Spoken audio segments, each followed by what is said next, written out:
মানে যখন আগুন লাগে তখন হচ্ছে রাজার দরবারেও লাগে, কথা আছে না, যে যেখানেই মানে, তো এই জায়গাটা দেখেন আমাকে নিয়ে একটা ফটোকার্ড হচ্ছে, আবার জাইমা রহমানকে নিয়ে এক ধরনের ফটোকার্ড হচ্ছে, এবং এটা কিন্তু সব পলিটিক্যাল পার্টিরাই কিছু মানে করছে। বেশি কারো ক্ষেত্রে বেশি হচ্ছে, কারো ক্ষেত্রে কম হচ্ছে। যে মেশিং বলতে আমি বুঝছি যে হ্যারাসমেন্টটার কথা আপনি বলছেন, এটা কিন্তু বাংলাদেশের যারা রাজনীতি করে সব নারীদের ক্ষেত্রেই, কারো ক্ষেত্রে কম, কারো ক্ষেত্রে বেশি।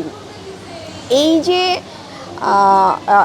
এই জায়গাটায় আমি আসলে প্রথম খুবই আপসেট ছিলাম।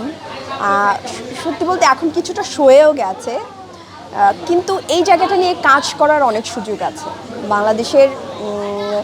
যে যে মেয়েরাই ধরেন পলিটিক্সে আসে তাদেরকে যেই পরিমাণ মানসিক টর্চারের মধ্যে থেকে যেতে হয়, এটা খুবই কঠিন, মানে এই জায়গাটা উত্তরণ খুবই কঠিন।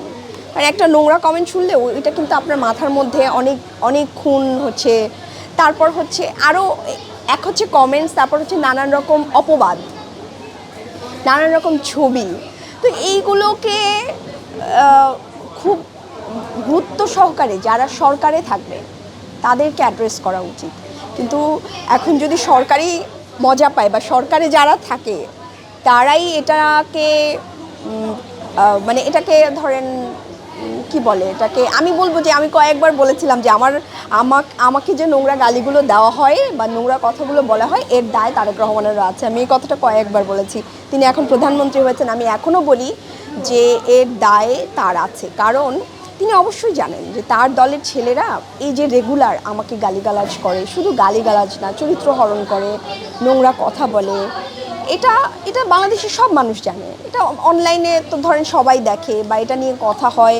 এই যে রিউমার স্ক্যানার রোজ রোজ আমাকে নিয়ে, ধরেন আমাকে নিয়ে একটা রিউমার হলো, রিউমার স্ক্যানার ওটা ইয়ে করলো, তখন আমাকে পাঠায়, তো ওদেরকে আমি মাঝে মাঝে জিজ্ঞেস করি যে তোমরা যেগুলো পাঠাও কতগুলো রিউমার তোমরা এভাবে ইয়ে করবে, এগুলো তো প্রত্যেক দিনই হচ্ছে, তো এটা তো পলিসি আকারে আসা উচিত।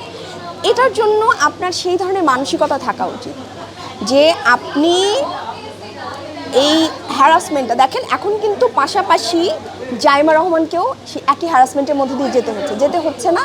তো মানে যখন আগুন লাগে তখন হচ্ছে রাজার দরবারেও লাগে, কথা আছে না, যে যেখানেই মানে, তো এই জায়গাটা দেখেন আমাকে নিয়ে একটা ফটোকার্ড হচ্ছে, আবার জাইমা রহমানকে নিয়ে এক ধরনের ফটোকার্ড হচ্ছে, এবং এটা কিন্তু সব পলিটিক্যাল পার্টিরাই কিছু মানে করছে। বেশি কারো ক্ষেত্রে বেশি হচ্ছে, কারো ক্ষেত্রে কম হচ্ছে।